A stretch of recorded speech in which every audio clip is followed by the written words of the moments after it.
Hey guys, what's up? In this tutorial we're going to reveal to you how you can add a note or a comment to your whiteboards on Microsoft Whiteboard. So let us get started. Head over to your whiteboard on Microsoft Whiteboards, and what you want to do is simply take a look at that list of tabs at the bottom.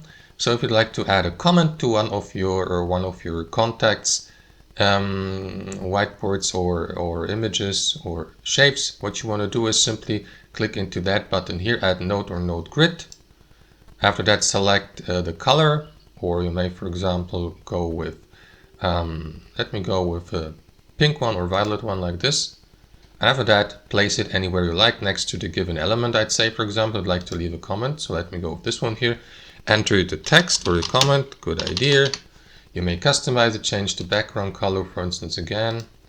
Change the thickness or apply thick bold letters and italic letters, underline, and so on and so forth. Resize your comment just like that. Move it, rotate it, and so on and so forth. Now let's assume, guys, your comment or note covers the given element. What you want to do is simply resize it, let's say, and after that click into these three dots here and select send to back, and there you go. Now the element is in front.